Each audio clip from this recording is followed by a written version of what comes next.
Great. So, good morning, good afternoon, and good evening to our viewers and listeners all around the world. And welcome to the season finale of the CharIN Tuesday's Tech and Policy Triplet, titled The Tech and EU Regulatory Policy of Plug and Charge, from AFIR to ISO 15118 to PKI. This CharIN Tuesday will explore the various elements of the technology and other industry initiatives to facilitate plug and charge, the state of affairs in its rollout, and the relevant activities of EU policymakers in supporting its role in the electrification transition across the EU. An opportunity for our audience to explore expectations and requirements in light of the expected European Commission's Sustainable Transport Forum subgroup on the matter. And Antonio has told me before he will definitely raise it. But before we move on, just 2 points. Regarding Q&A, you'll be able to put your questions into the chat box and we will see to address them during the session. So please feel free as included and as you wish to comment and even compliment our speakers. And in case your building has a fire drill or your cat needs saving out of the tree, I made this joke the last time, but I'm hoping that they're new viewers.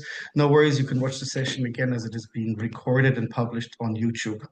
So let me introduce each of our illustrious panelists with a direct question. First of all, thank you everyone for joining, but we're starting with you, Antonio. A big welcome and thank you for joining as project leader for cybersecurity and digital technologies for transport at DGJRC, which for those that don't know is the Joint Research Center at the European Commission.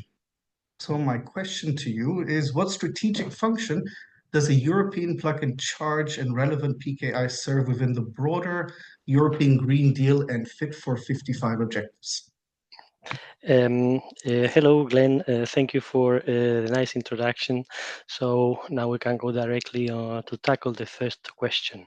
So it's not an easy question. We're going to start from Green Deal and Fit for 55 and then go towards plug and charge, or we start from plug and charge and then we try to end with Green Deal and Fit for 55. It is perhaps I will be in this the introductory question and a high-level policy question. Let's start from that end. We have to say that the European Union has set very ambitious targets. So this Fit for 55 package, in 2 words, is the objective of reducing CO2 emissions by 55% at least by a year 2030, and we are less than 5 years away. Then this has a huge impact on road transport and the electrification of road transport. Why? Because still today, well, road transport accounts for a big chunk of CO2 emissions in the EU and worldwide. Just to give you some figures, road transport accounts for 73% of all transport emissions and 20% of all EU emissions. So that's still a lot. And unlike what has happened in other sectors, that in recent years emissions have already started to decrease, this is not the case in transport. The emissions transport are still in the up, so it's some urgent action needs to be taken to reverse that trend. So hopefully the electrification of road transport really will make the difference. And where do we stand? Well, we have today something like 11 million electric vehicles in the EU roads. That is already for people that are not so familiar with the topic, a very high figure and a good achievement already, yes, but we are still at 4% of the vehicle park. So a lot really remains to be done. So within the EU targets, we want to move to 30 million EV vehicles by 2030. So we have to triple that.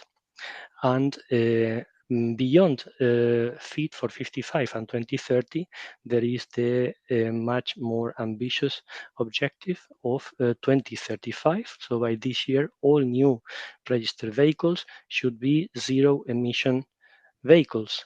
And even then, from that date onwards, it will take many years to replace all the traditional vehicles with a combustion engine with zero emission vehicles. Because if in the EU, let's say, 10 million vehicles are sold new every year, if we need to replace 260 million vehicles at that pace, it will take more than 25 years, making a quick calculation, right? So then, now going to the side that we are interested in, which is the charging infrastructure. The charging infrastructure is essential, vital for a widespread adoption of the electric vehicle. Without a suitable charging infrastructure, it simply cannot happen. Then today we have something like 200,000 public charging points in the EU, which is already an amazing job. But if we need to move from 11 million electric vehicles to 30 million to all the way to more than 200 million, then a lot has to be done, and the charging infrastructure has to grow several orders of magnitude already.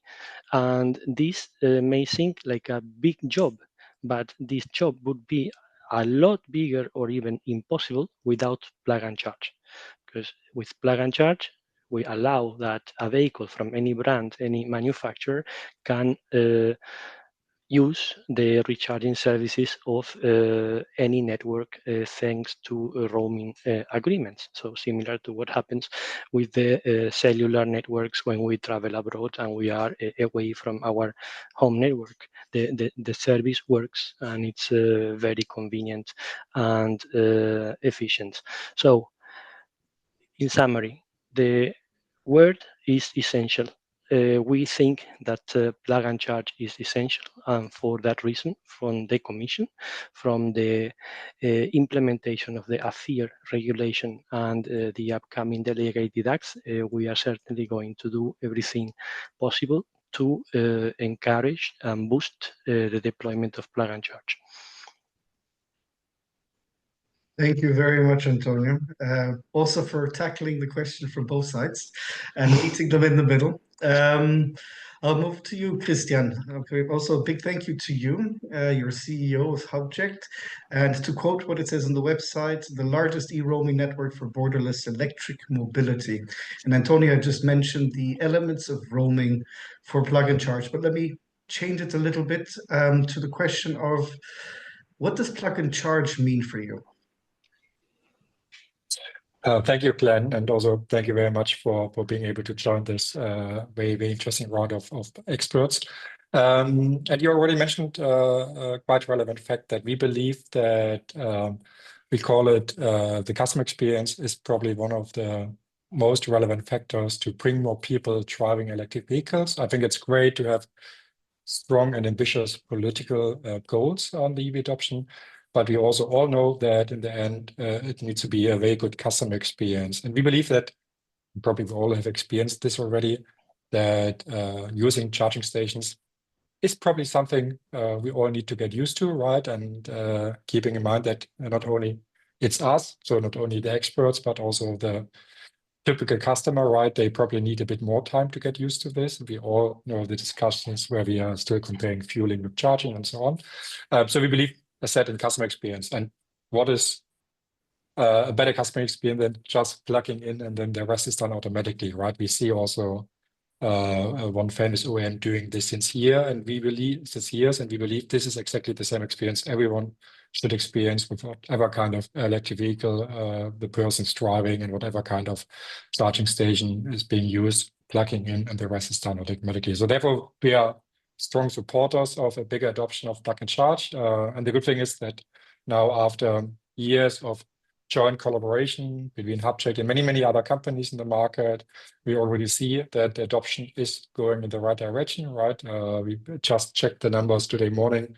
We have seen in our databases that more than 3.5 million electric vehicles are already running on plug and charge, which I think is a great number to see. And also, I think it's a way helpful to see that now we also get more clarity on the general market direction, because of course we also know that whenever there are alternatives in place, it's not that easy to make a clear decision. And now having, let's say, the right kind of regulatory support will help the industry to focus on the relevant topics. So we are very excited about the next couple of years, seeing that more clarity will help us to provide better solutions on the customer side. Thanks, Christian, also for your kind words. Very noted. Carla, you're Director Automotive EV at Irdeto. Also to quote, world leader in digital platform cybersecurity and with strong focus, if I may, on transportation, construction, video entertainment, and video games. Quite a diverse portfolio. Anyway, your expertise is automotive and EV. Maybe to build on what Christian has said, how does plug and charge deliver value, not just for the drivers in that case, but feel free to also talk about the driver experience, but for the OEMs, CPOs, DSOs, and policymakers pushing for a, if I may quote the question I've written, digital interoperable energy and mobility ecosystem. Sorry about the mouthful. Yeah, thanks again also from my side for the invitation and this. So I'll cut it straight to the point.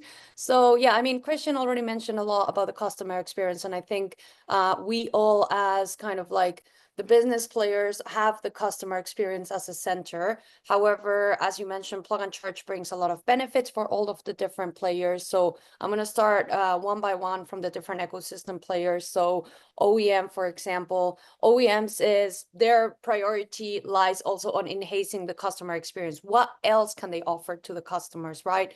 We know that their business model has also been transforming drastically in the last couple of years, especially with the electrification of cars. All of the components and all of the way that they build the cars have changed a lot. The digitalization and software focused of the cars. So it's more about what else can they offer to the customers in vehicle experiences. And plug and charge is the opportunity of not only enabling this experience of going and plugging in your car with any additional authentication methods, but it can enable additional use cases for the OEM in the future. So enabling all of these new services and ensuring compliance and data control. So just obviously ISO 15118, the regulation for plug and charge, has cybersecurity in the center of all, which is great because it starts with the principle is to secure the communication between all the different network players. So that from the OEM perspective, from the CPO, obviously what they want to do is that what they can do by offering plug and charge is they can simplify their operation, reduce a bit failed transactions, reduce a bit the overhead on their customer call centers. Ideally also increasing the utilization, which will increase their return on investment. So more money for them, great, makes them happy. And being interoperable ready, right? The fact that was just mentioned right now with roaming, but the fact that any car should be able to charge in any station at any time just seamlessly is something that it should be a value that any CPO could give. They should not be promoting, you can charge here with any car, but it should be kind of like a commodity for the market. Yeah, also being in that sense, being interoperable ready. So being able to play also with other markets, not only being able to offer services to OEMs, but that you can be working with any EMSP mobility operator, and also the flexibility of being able to select their backends because everything's working under the same protocol with the same standards. So they have also, they don't have a vendor lock-in in that sense. Yeah, on the EMSP is a bit on the same directions, but also allowing them a bit of grid visibility because having the authorization happening with digital certificates gives them way more visibility into what's happening where. So yeah, and enabling additional services. Yeah, just some dynamic pricing or some additional offers. And yeah, policymakers, then as I mentioned before, I mean, we come from the cybersecurity world, so obviously the concern is there of what does it mean, all of this deployment of charging infrastructure, all of these new points that are connecting to the grid. It's great because it's going to enable the connection, the electrification of the car, but it's also a vulnerability for the whole grid. So being able, from the policymakers, having this peace of mind that if things are done securely, that it's one less risk to take into consideration. Yeah, from a system level in general, it's just having a harmonized ecosystem, having a harmonized service and a harmonized customer experience for all of the users, but also for the B2B perspective. Thank you, Carla. Very explicit. And then I'm obviously gonna, Michael, before I jump into you, I'm obviously gonna have to ask Christian, anything was missing?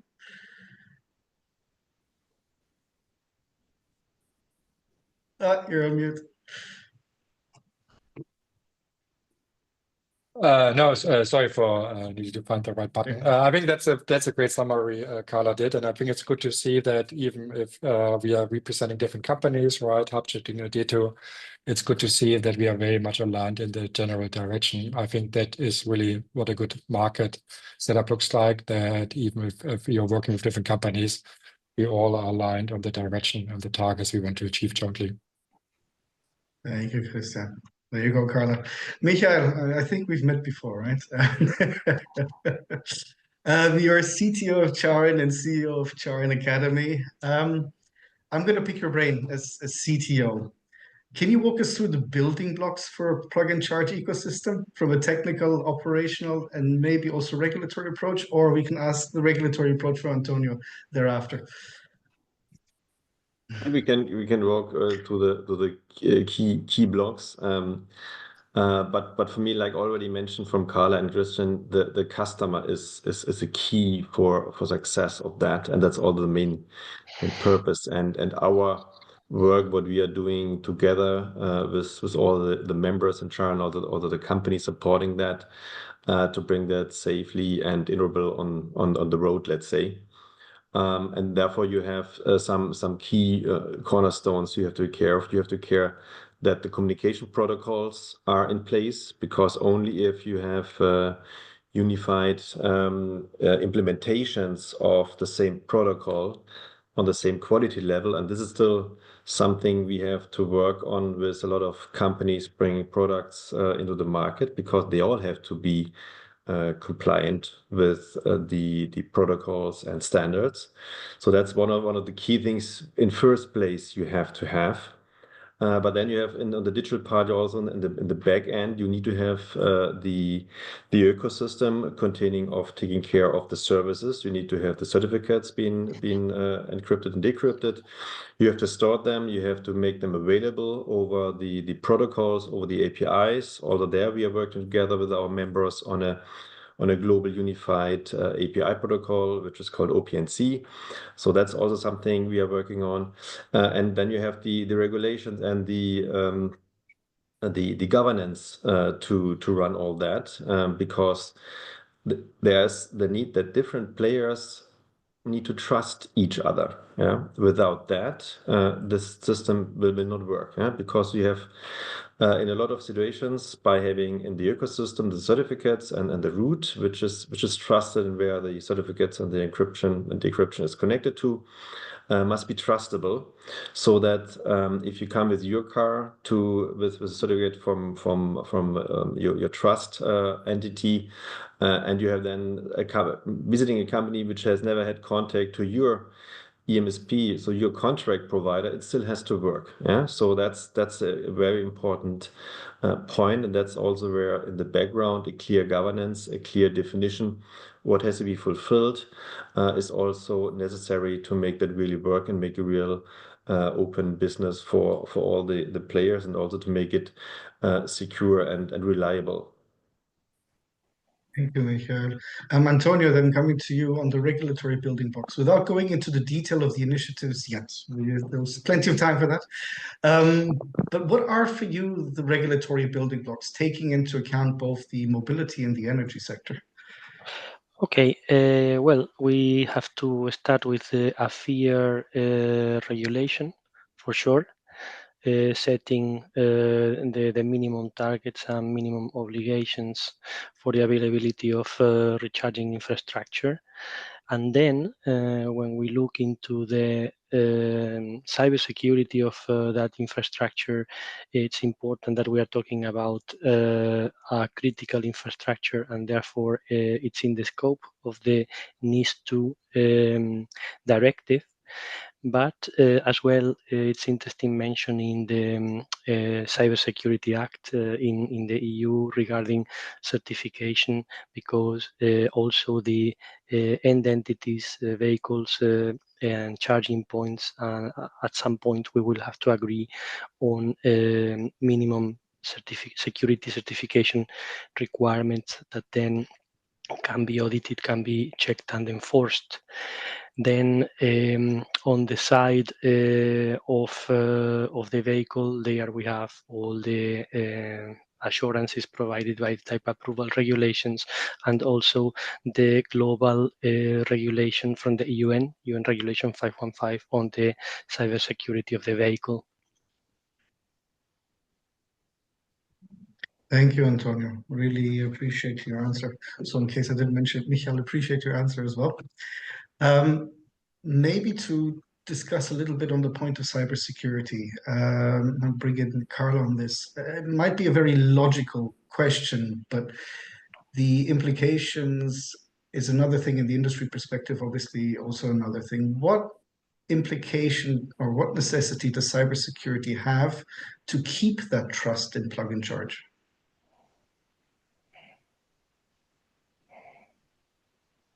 Well, I think from cybersecurity perspective, it's the foundation is there, right? But the protocols and the standard will also evolve. So to assure that the evolution of this protocol and standards is evolving, conforming to the technology and the latest developments as well. So as it is today, it's a good first foundation level. However, it's all about getting to the next level, right? So it's, I mean, for me, it's, I see cybersecurity, a lot of companies or a lot of services see it more like a kind of insurance, where you don't really think about it until your neighbor's house burns, and then you're like, oh, maybe I should get an insurance or something like that.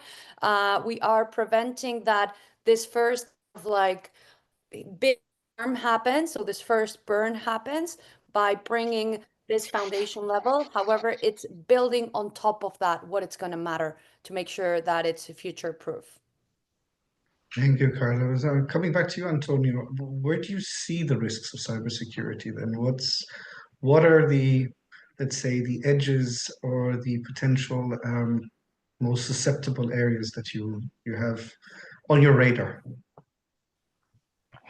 Well, the cybersecurity threat landscape, it's getting more and more complex every year, and the threat is really an increasing problem there. This area is relatively new, and we still do not know what is the right measure, the right balance to achieve between the effort in countering these cybersecurity threats, right, and what is actually going to happen with the materialization of these threats. But for instance, with recent events, we have also seen how the energy grid is vulnerable, and we have to take into account as well the potential of hybrid threats that could target the energy grid, exploiting vulnerabilities in the charging networks. Because if an attacker finds the way to, for instance, send a command to stop many charging sessions in one go in a given moment, that event can certainly cause a destabilization of the grid. So for that, I come back to my previous remark that the charging networks are energy and transport infrastructure. Therefore, we have to see them as critical infrastructures. Thank you, Antonio. Also, because I see more and more us connecting the two with the question of data and cybersecurity. But Christian, you read my mind. I wanted to pick on you. Please go ahead. Yeah, good to see that we are so much aligned, Glenn. No, I just would like to follow up a bit on the discussion we are just having, which I think is a very important one, of course. IT security is key, right? We don't even need to talk about it. But let's not focus only on the technical part of it. Super important. And I think also from a regulatory perspective, we already have mentioned NIS2, right? So I think also from a regulation side, things should be very clear. On the other hand, what we see as well is when we are onboarding companies to our plug and charge ecosystem, which is happening quite regularly. Of course, we also check on the question, how do companies work with our plug and charge ecosystem, right? It's a processual topic, it's an organizational topic as well, because this is also a very important part of the whole IT security discussions, that we all understand how to operate systems in a more secure way. And Antonio just shared a good example of what could happen, right? That we're seeing someone attacking the system with sending a lot of requests. And of course, we need to discuss how to manage this, right? How do we identify these kind of threats? How do we also make sure that this is not creating too much impact? We know this since years from the internet, right? DDoS attacks are a regular thing as well. And of course, we have learned how to manage this. Now let's adopt this knowledge for our industry as well. And of course, we all know the situation that we have focused in the past a lot on other things, right? Creating good solutions, scaling business models, and all these kind of things. But I think it's now also very important to set up a more mature fundament for the future as well, because it happens. We will see millions of EVs going around very soon. That's very exciting. But as said, I think we also need to reflect on the fact how we can make sure that we are reaching a maturity level between all these companies acting in this EV ecosystem in a way that we're not creating additional threats, because there's nothing like a 100% secure system in place. Every system can be attacked and hacked. But the way you're acting, right, or the way you're solving these issues, this is also quite relevant and critical as well. So therefore, I also think it's important to mention that companies who are operating a plug and charge ecosystem are running with so-called certificate policies where exactly these kind of processes are being described. And I would love to see this more often happening with other EV companies as well, describing how their security approach looks like, so that we all speak more this kind of security language as well and understand what are the processes behind. Thank you, Christian. Michael, you are next in line. Yeah, thanks. It was a good discussion now. I think we are cascading down, and maybe some of the things I want to mention already been mentioned, but I want to go a bit one step more deeper at the technology level. So good thing is that we have the ISO 15118 communication protocol and the mandatory for the -2, because that's really setting a very good security level on the communication between the EV and the EVSE already. Yeah. This will further improve with the TLAs 1.3 with the ISO 15118-20. And I'm also very happy that, for example, beside the CCS charging systems that we have with the MCS for the megawatt charger for the trucks, we have from the beginning a clear definition made that this will be based on the -20, which is also having there from the beginning a very high security level. But this is not only the important part. What understood also in the last months and in several discussions is that after focusing also from CharIN side very much on the communication protocol between the EV and the charger, or the EV and the EVSE, you can also say, that we also need to focus on the communication behind the charger to the ecosystem. So one thing is that each company has to take care of his own cloud, of his interfaces. That's also what Christian mentioned and described also very well. But also there we have the situation that we have to take care that we have a common protocol, which is an appropriate security level. And I see there already, or let's say still, some topics to do. And also that's something where we from CharIN are now also looking into that area, going beyond what's between the EV and the EVC, because we see everything is connected. Also with what we have discussed with the OpenC API protocol, so the interfaces between the different players in the plug and charge ecosystem, but also that we have to take care of the direct protocols where the data is behind the charger being transferred to the ecosystem and the other players. Thank you, Michael. Christian, did you want to respond to that? No, I think, again, Michael raised a lot of good points. Personally, I also believe that the standardization, harmonization will help a lot. On the other hand, probably we also have learned that protocols probably also can be used in different ways, right? So I think also the governance topic is something I would like to mention, and I'm very, very sure that we will speak about this. And the second, how the European Union is also foreseeing the whole plug and charge governance topic. But I strongly believe that, especially in new markets where things are maybe a bit less clear or not shared by everyone in the same way, there's a lot of value of having, let's say, more direct governance in place, because that makes sure that we all are playing based on the same rules, right? Because that's what it's about. It's not about not only about being the first one, but also making sure that things are being done in a very professional way. And I believe this is very important to mention as well, that we need to talk about a joint understanding of governance in the market. No, thank you, Christian. And I'll definitely open that up in a second, but I wanted to close the question or the point that you made about the 100% cybersecurity element and an overburdening versus an under achievement, if I may put it that way. Where does the balance lie there for you? And I'll ask both you and Carla on that one, and potentially Antonio from the regulatory side, so to say. Yeah, okay. It's very difficult to say, but we all know that security has a cost, and nowadays it is unfortunately an increasing cost. What is very important here is also the cooperation among the different stakeholders and the industry players, because I think the access to data and the exchange of data is very important for meaningful threat analysis, threat detection. And also to be well prepared for proper incident reaction, incident management. Thank you. Carla?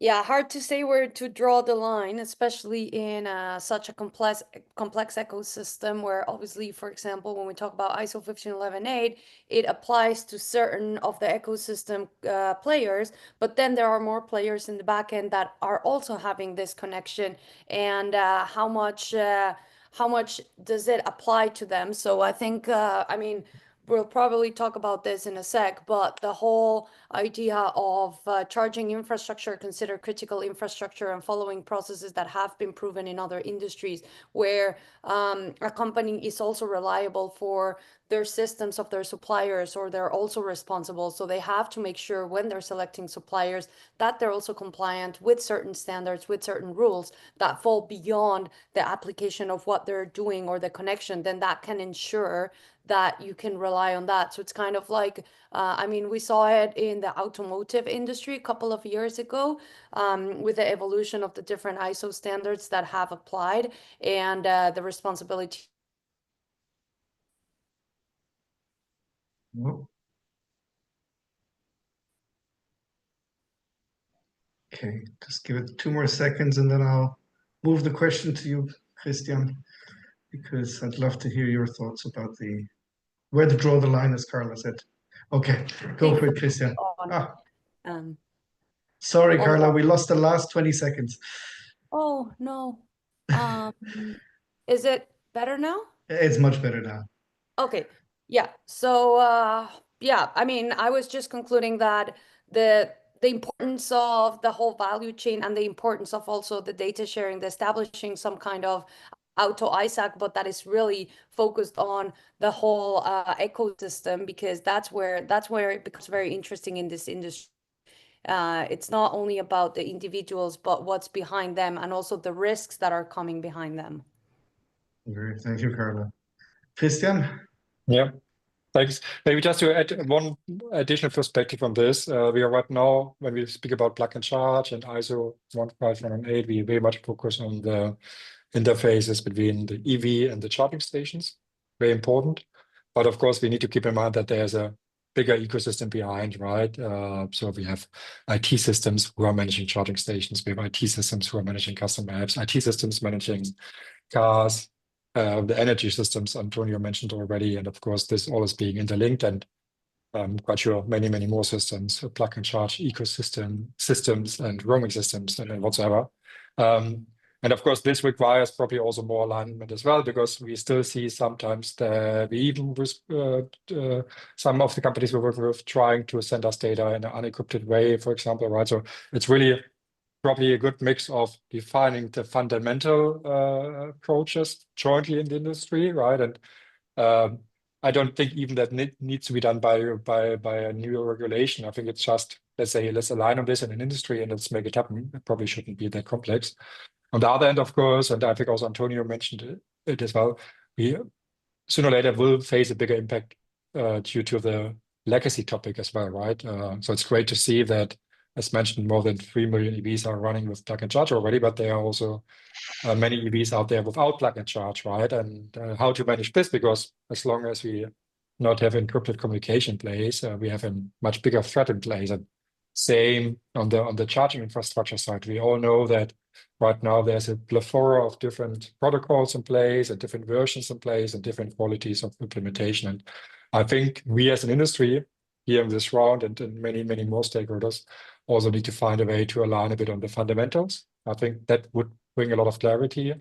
And then, of course, on top of this, every company is kind of free to decide how much additional security is also part of a company strategy, right? We see it in other industries as well, that not all the companies are treating security in a similar way, but some companies take it very serious, and then they're also positioning themselves as such a company. Other companies at least are fulfilling the basic requirements. As said, this is, I think, something we also should discuss in our industry, and then focusing on other competitive areas. But what I would like to see more often is this discussion on what is, so to say, the minimum threshold, what do we expect from everyone?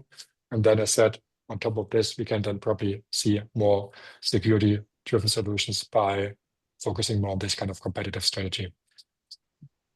Thank you. Antonio, just to reflect on that question, minimal thresholds, is that something on your radar?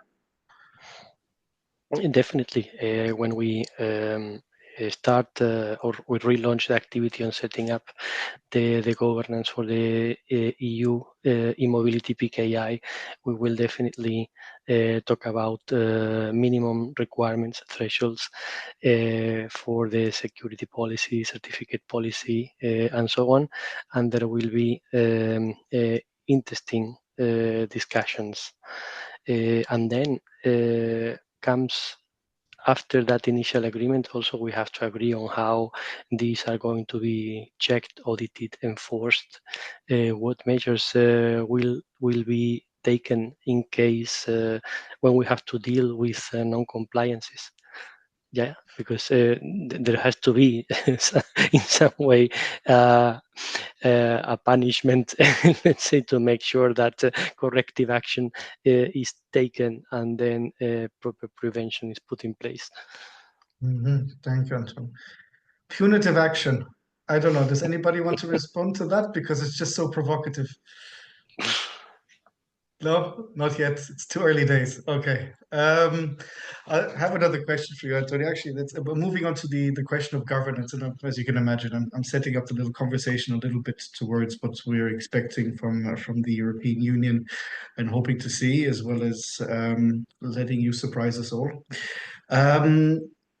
The discussion has been a long one. We were involved as well as CharIN, and all of, or many of you here were also involved in the discussions previously with regards to an EU PKI, and already placed the first strands of thought, so to say. So, after what you've seen, what the developments have been, a centralized PKI governance model, what does that mean for you when you're looking at what you're looking to achieve? And can it be anything from secure and seamless cross-border implementation to the customer?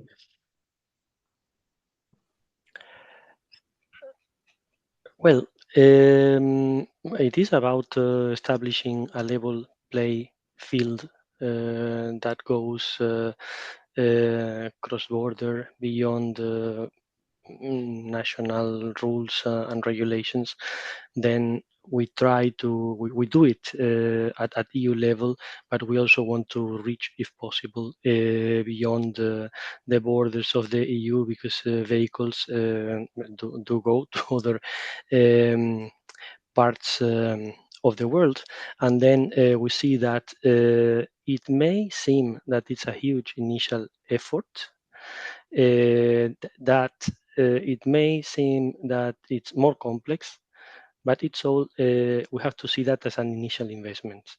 Then it pays off, and if we manage to put in place this governance at EU level, we see that then at the end of the day it simplifies things, because as I said, we have if we succeed to put in place a play level field for all the actors, from OEMs to CPOs to MOs across all the EU countries, it's already a major achievement.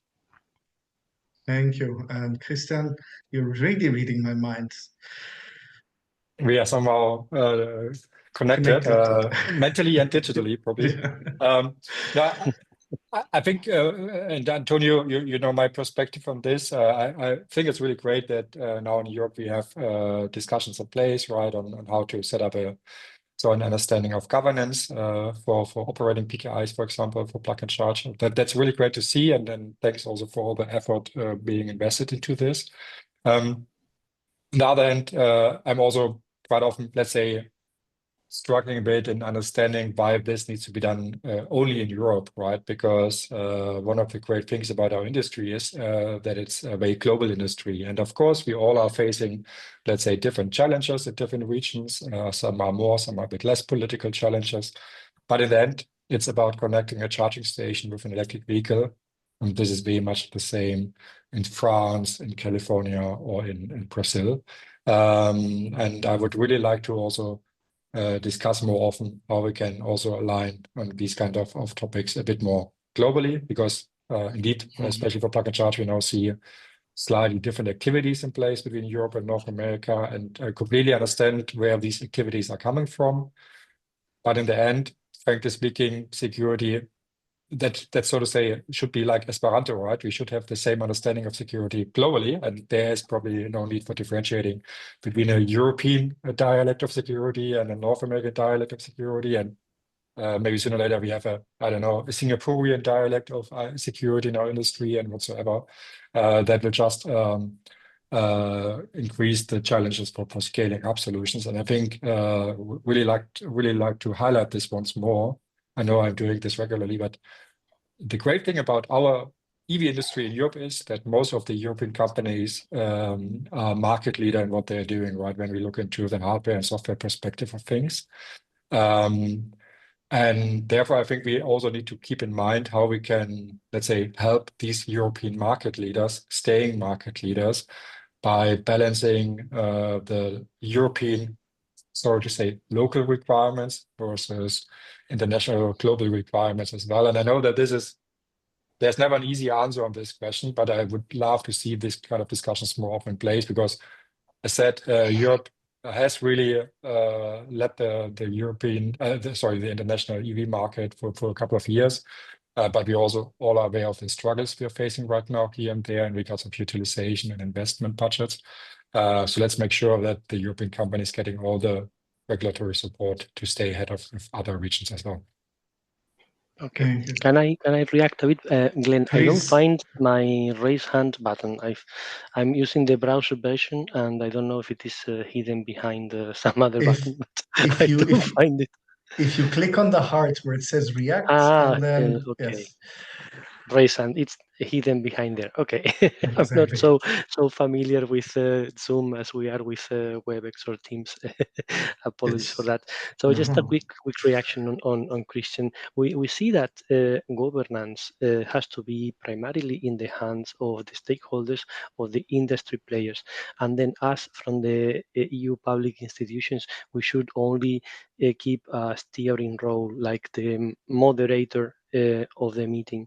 Then regarding the reach, if we have to support you with regulatory actions, we are limited with the EU scope, but not necessarily. When we achieve something where we demonstrate to the rest of the world that we have a good solution, that we can be in the lead, then certainly it's easy to export what we have done, and this can be market driven, or if we need also public authorities support to create a framework, it's possible to do that, as we have seen in other transport projects within the framework of UN. Can I also add the EU TTCs as a very interesting portal, may I say? Of course, EU-US TTC, the Trade and Technology Council, the EU-India Trade and Technology Council, which is ongoing. These have all been platforms where, yes, there's not been a regulatory obligation, but certainly a strengthened dialogue where the regulatory bodies are understanding whether they're going into the same direction. I mean, they cover everything for AI to the e-mobility sector, but this is also a way where MCS became, so to say, a very strong point, if not previously, also now, if not only previously, also now, in terms of international transatlantic cooperation. But just wanted to throw that in there. And also at the same time, apologize to Christian, because my intention was as well to pick on Carla, and she read my mind as well. So Christian, I'm sorry, and I'm connected to industry in general. Go on, Carla. Yeah, thanks for that. Yeah, so Christian talked about kind of like the global coverage, and I think what is also important when talking about policymakers and the governance is the complexity of the technology. Like, there's so many layers of interoperability. When we talk about interoperability, I feel like most of them are being dealt very separately. So having kind of like an integrated vision of what actually needs to happen for the interoperable ecosystem, and to bring the discussions in the same table, so to not have like parallel discussions happening. Of course, Michael talked about what we're doing in OPNC, that is more about like pool interoperability. Then you have another work happening with OCPI and roaming interoperability, and so on and so on. But really, all of this have to come together to the same discussion. When we talk about there should be a single governance body that is kind of applicable for all this. So the ask is also kind of bringing all together, bringing this is the vision, this is the view, and these are the steps, and having of course, it all starts with, you have to start somewhere. So this is the first step. However, if you have a chronological view into how you're going to achieve the full picture, could prevent a lot of parallel conversations happening. And to Christian's point as well, then of course there are a lot of discussions at the same time happening in North America with the SAE consortium, for example. So to make sure that it's not going in complete different ways, luckily at the moment it's the same companies that have been participating in the groups.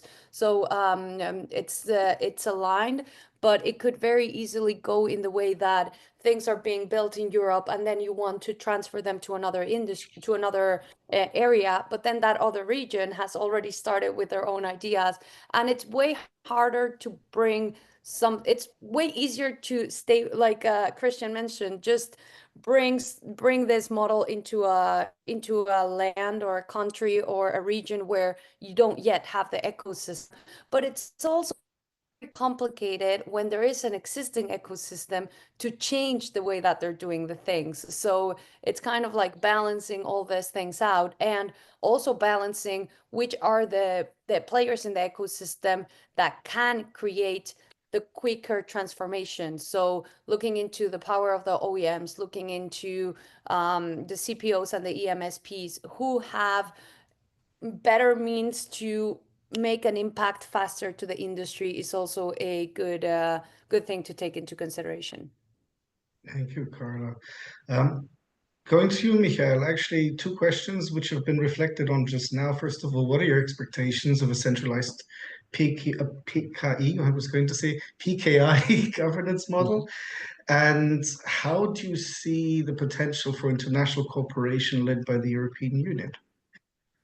Yeah, good questions. Yeah, so key regarding centralized PKI that is let's do it this way.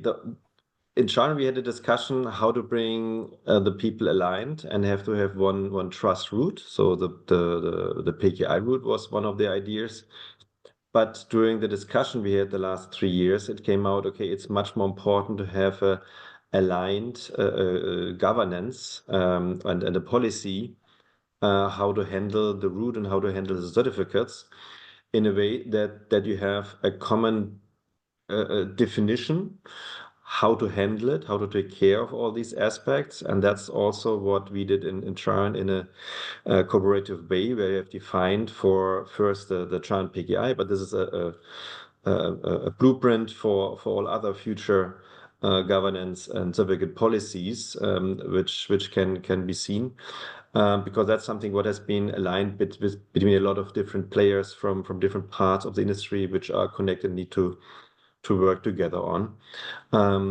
But if you look further, because now we see there will be different PKI routes, that we have to have this clear definition, and we have to have a mechanism which allows that it can be trusted between the players on even if they are connected to a different route. And that brings us to the level where we need a certificate trust list. And connected to that, there must be a common and clear governance and certificate policies, so that can be worked out. And then this trust list is taking care that every route or every PKI who is connected to that and is allowed to interact with the other ones is following these common aligned and defined governance and policies. Yeah? And that's a very important step. And this is a step what has not been done so far. And if I look for Europe, though I think is still the need to have a player in a neutral role to manage this certificate trust list for whole Europe, I would say. But if you look on a global scale, if you want to do that also on that scale, you have to have all the players also from the different regions together on one table. And that's making it a bit more complicated, because what I understood, or also we understood, is that there are different kind of mark mechanism. Yeah? For example, Europe is more a federal region, and also in Europe the behavior is like we leave every competitor a field or a chance, and it's more equal, and we cooperate, and also we still have the competition, but it's more level playing field. And what I see in the North American market, or especially the US market, it's more like in the way that it is also a competition, but the aim of the competition is not to compete on the service levels. It's more the competition who is the winner, who takes it all. Yeah, and that's a different mechanism what's happening there, and that makes it somewhat a bit difficult because that's driving a bit the discussion in a different way compared to what we have in Europe, where we are all try to find the best solution for the overall market, and then based on that, everyone is doing the competition and the best service solution to offer, and also finding his business model. But in the US side, it's more like it's finding the regulation in a way that it's most beneficial only for one competitor, or for their own competitor, or for their own company compared to the competitors, and that's making it a bit difficult. But technically, at the end, it's always a question how we can align on a common ground for governance and policies, and then it's possible. Thank you, Michael. Anybody want to respond to that? Carla definitely disagrees, apparently. Jokes aside. Okay, in that case, I'm going to open up the floor now to you, Antonio, for the long anticipated question of what are you doing to make all this happen? Okay, all right. Well, I come back to 2023. when we started the involvement. Me personal, at a personal level, the first thing I did back in 2023, I said, okay, I'm going to start working in mobility, so I'm going to buy myself an electric car to understand how this works and have a meaningful experience. No, so now apart from this joke, then we come back to 2023 when the Commission, DG Move, launched the first support study for the European e-mobility PKI that established a very good ground for cooperation, where most of you took place in the various activities. Then what happened? That there was a setback. Unexpectedly, the legal service told us that the AFIR regulation in its current shape didn't allow the setup of the delegated act for the e-mobility PKI as it was planned. Then that setback kind of put all the plans in a bit of a pause. That will be resolved later on in 2026 when the AFIR regulation will be revised. Then the necessary changes will be introduced so that a delegated act under the regulation can be set up for the EU e-mobility PKI. All right. Then now, what is coming up next is 3 different initiatives. The most immediate one is the second part of the support study. So a second support study to pick up again where we left it, and to provide the Commission and you with the necessary support services to regain momentum and relaunch. That expected to happen in the coming weeks, possibly in the month of June. Then in parallel to that, the Commission will relaunch the activity of the subgroup of the STF dedicated to the e-mobility PKI. This subgroup was already set up, so it's just a matter of relaunching its activity. And then the third initiative that I wanted to announce to you is that within the Commission, I work for the JRC, and we have an agreement whereby we will have an internal contract with DG Move to facilitate that the necessary CEF2 funding is made available to us to set up the central European elements of this EU e-mobility PKI ecosystem.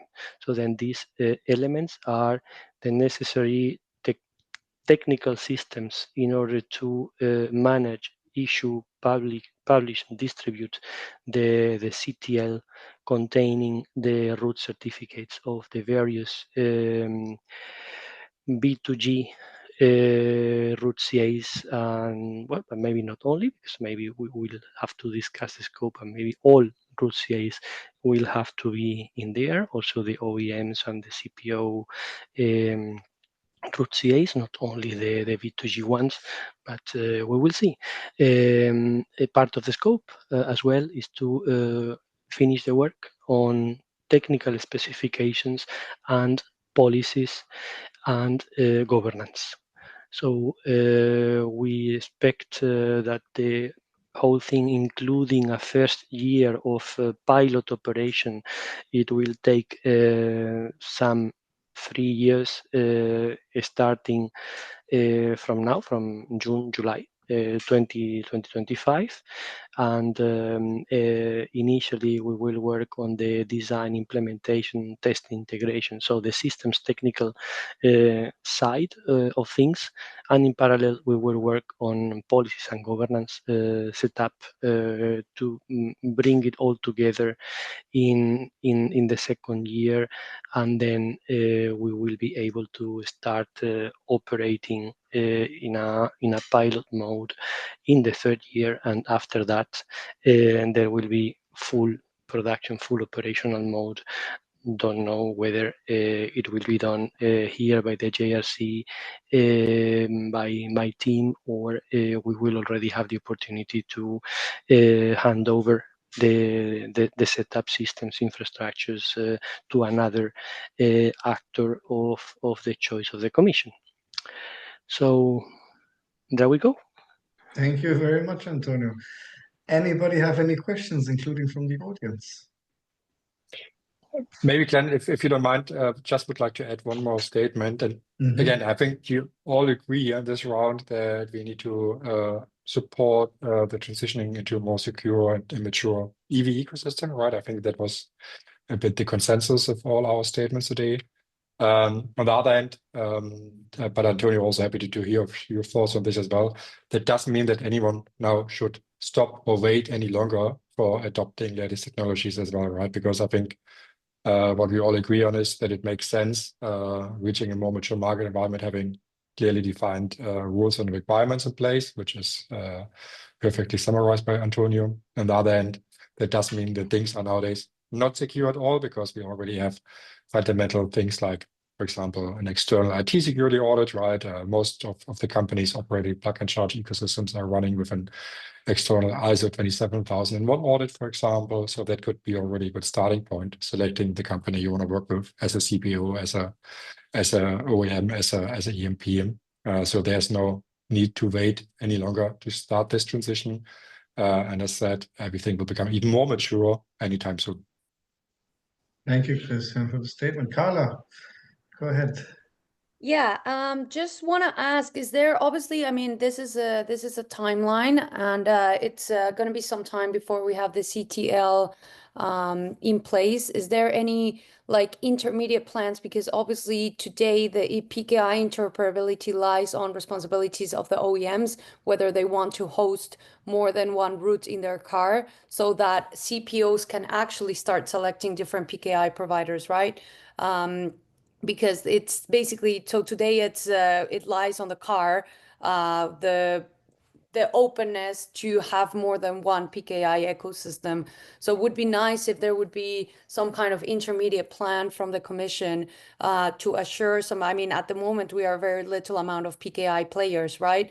To assure some interoperability between these PKI players, so that there is a real freedom of choice on the whole ecosystem, and that we start to have this real open ecosystem in the industry, and we don't have to wait until, I mean, the time that it's going to take before all of these funds are available, and so on and so on. Right, you mean something more immediate in comparison to the 2-3 year time frame that I have put on the table. It will be challenging. We need time to get things done. We still haven't found the magic tricks to move things faster. What I can think of is to try to put in place a test environment as soon as possible. Within the first year, and then for sure, I think we will work on the market rules, onboarding rules, policies, and everything. And then all these things, once agreed, they will go in the annexes of the delegated act under AFIR, and this will be after the AFIR revision. So we are looking at end of 2026, perhaps, if we are lucky. And then you will have there the play level field, so that everyone that fulfill the rules can become a PKI and can join the European CTL, and that player should be recognized by all the vehicles, right? Because if a PKI provider meets all the requirements, fulfill the rules, and is listed in the ECTL, it's a PKI, okay, at the same level as any other PKI, even the PKI set up by the OEM itself. And maybe just as a follow-up, is it intended? Because obviously there's also a hardware requirement here asking to the OEMs that if there's 15 PKIs that they can host 15 routes, that's a kind of like not feasible. But is it more thinking on requirements that do the CTL in a way that the CTL is the one that can live in the car? But of course, I mean, this would have consequences on OEM developments, which would again postpone the timeline of implementation for a couple of years, knowing, I mean, automotive timelines for and implementations are quite long. But things to think about already, because obviously if there is a change in requirement on the architecture of the vehicles, it's something, and there is going to be there's a known timeline before this goes live. Should be something that should be discussed, because one thing is being part of the CTL and being authorized, and then how the CTL is actually implemented and how it's trusted. I think between the CTL and the vehicle, there are pools, there is an architecture, but I think Christian and Michael are better positioned than me to give you a good answer on that. Yeah, maybe to just continue. I think that's a super relevant point, Carla, you're addressing here, that we also need to make sure that we have a proper technical fundament in place. And I don't think we should only limit this discussion to OEMs. I think it's also a very relevant topic on the operator side as well, that it needs to work on the CPO side as well as on the OEM side, that several routes, for example, can be used. This is exactly where I would say that we need to spend a bit more time on making this up, because then we also suddenly talk about the communication protocols between charging points and charging stations, right? Because then OCPP or whatever you're using needs to be able as well to run with several V2G routes, as well as probably also the discussion about mutual SSL or not, which we are now seeing with -20 of ISO 11508, which gives a lot of flexibility. But it's not yet how it's being lived in the -2 version. So I think it's good to have this kind of discussion in place in the next couple of months to make sure that there's also a proper technical fundament in place to enable interoperability as well. Thank you, Christian. Do you want to add something, Michael? Because Antonio also pointed the finger at you. Yeah, maybe to that general comment. So it's good to have this initiative, and it's good. I think the way to have an aligned governance and also the policies is the right way. It's a question of timeline, because right now a lot of companies want to get into that and already are and want to know where to go, and it's necessary to have a clear guidance what's happening and in what time. But also a bit of urgency, because in parallel we also see the demand for more activities in regard of the -20 implementation, and also regarding the V2G topics, where we also see a lot of activities ongoing. This has also a certain timeline where we have to take care of.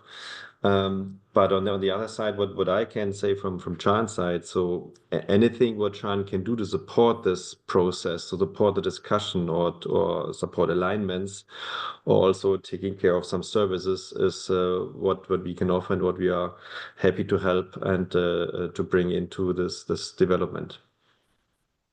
Thank you, Michael. A question to anybody who wants to pick it up.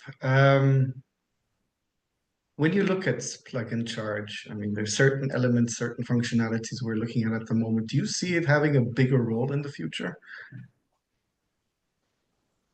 That's a good point, Glenn. Maybe happy to start here, but also very happy to get the thoughts of any other participant. Of course, we all understand that in the last couple of years, we have very much focused on making plug and charge happen. And we all know it was probably it took us a bit longer than expected due to the challenges we all are aware of.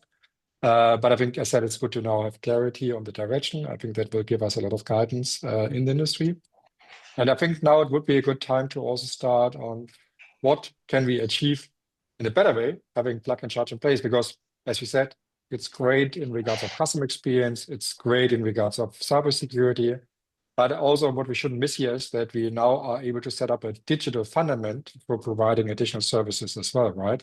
Because differently to how we are quite often starting and stopping charging stations nowadays with whitelists and plastic cards and stuff like that, where we also should talk about security, but that's a different story for now. With Plug and Charge, we have a digital fundament in place, right? So we know very well which service providers behind, which CPO is right now operating this charging station. Maybe we are even able to see a bit the car manufacturer as well. And this gives a much better customer experience in total, because then we can also share more information on the customer side, right? One of the most often discussed topics in the industry right now is the question, how much do I need to pay for my charging session, right? And of course, as long as this is not being supported by a proper digital tool, app, or even maybe the car, it's quite challenging to find it out, right? My RFID card is not telling me what I'm paying for at this or that charging station, because it's not a digital device.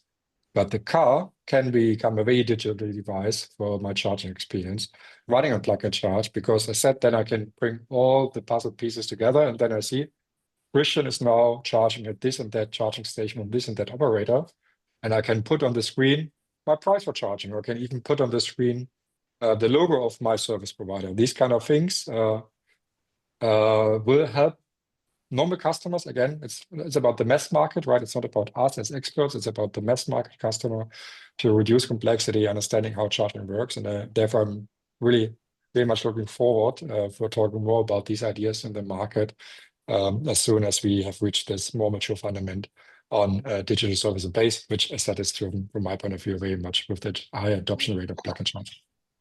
Thank you, Christian. Anybody want to add to that? Antonio, please.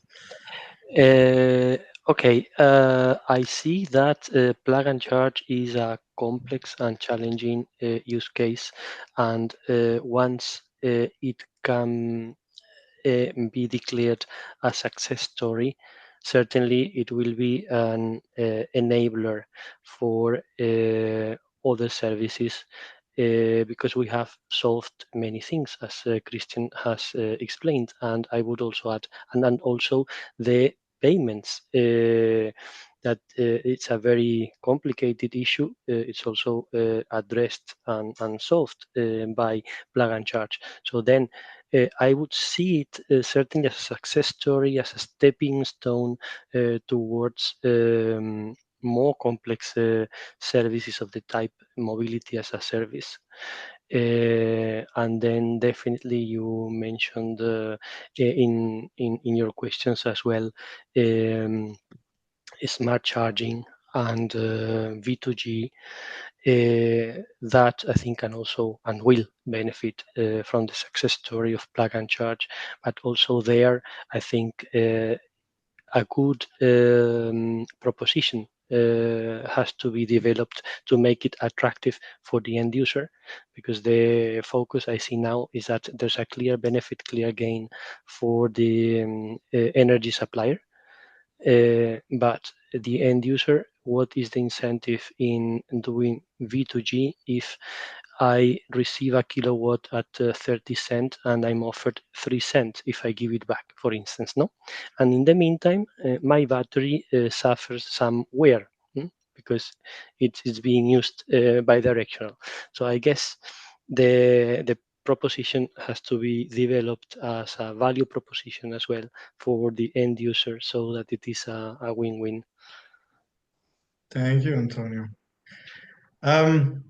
And you found the raise your hand button. So Yes. very good.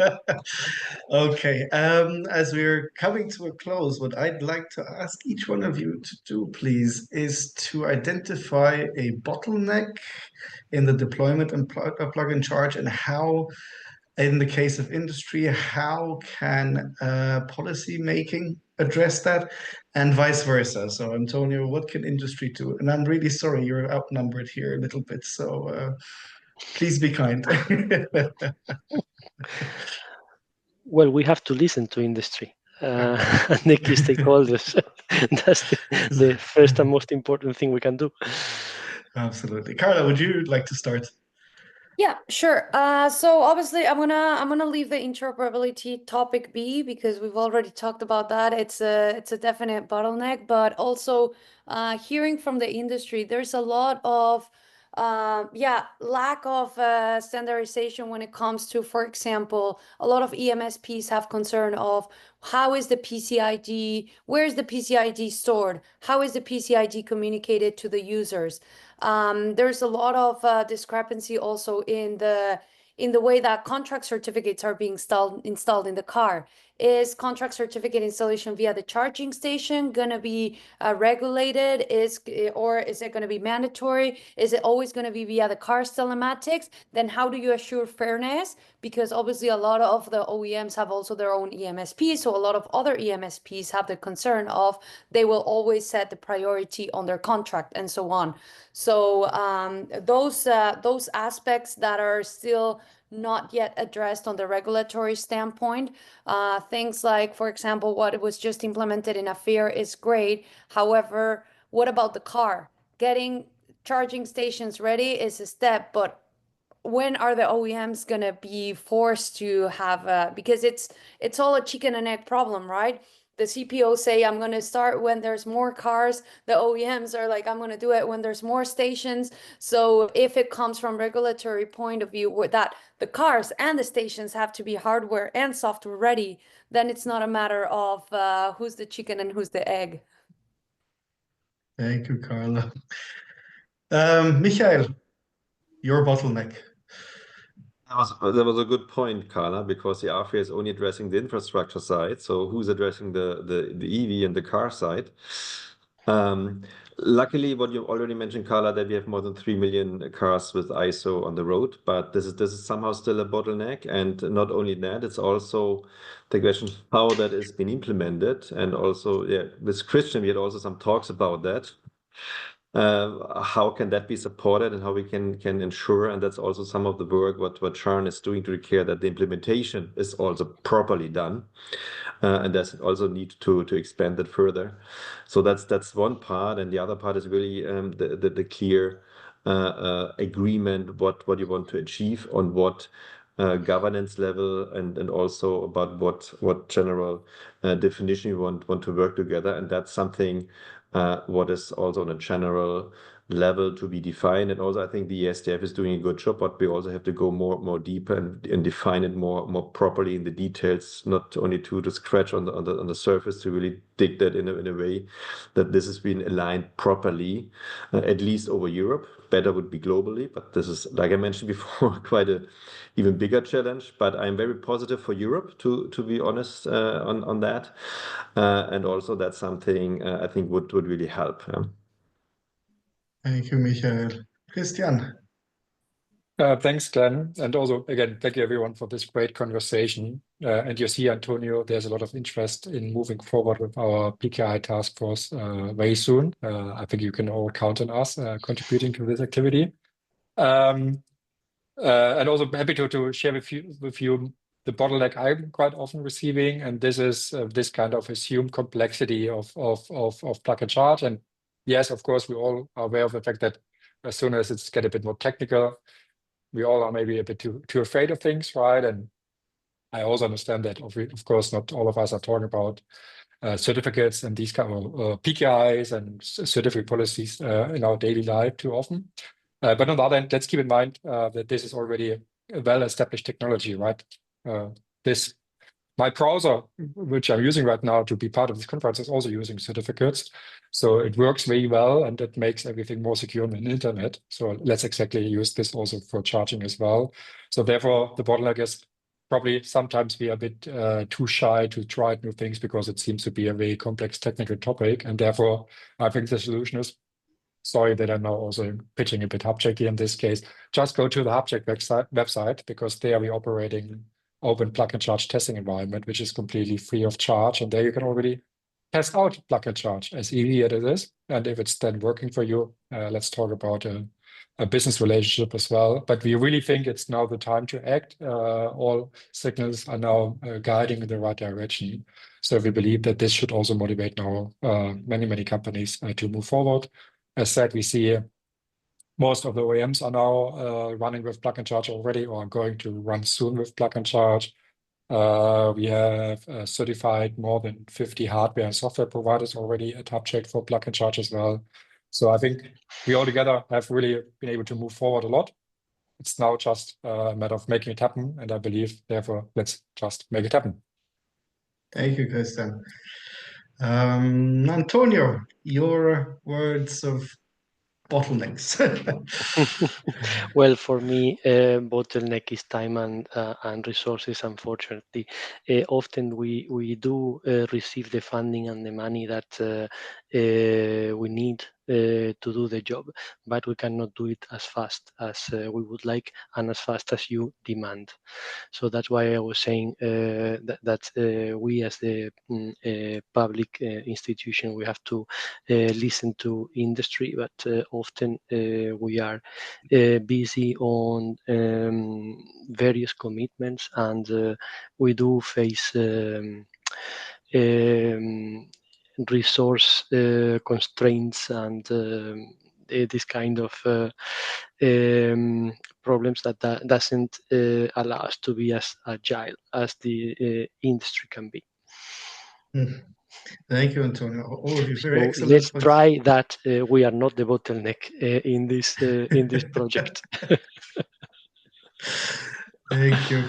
I'm supposed to be moderating, but I cannot help myself. As a lobbyist, I just want to re-emphasize the point more from a different side about the global opportunity we have. A lot of eyes are on Europe at the moment, and I can definitely confirm that from the connections and contacts we're having globally. So no matter where the bottlenecks lie, they will also be looking at us for providing the solutions there too. So I think we can all tap ourselves on the shoulder, especially you, of course, me less, about all the achievements that have been done until now and that are going to be done. So a big thank you.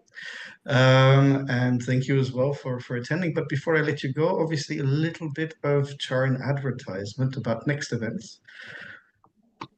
Bear with me, I know we're already a little bit over time, but we do have the CharIN Festival Europe in France on June the 3rd to 5th, hosted by Advantix.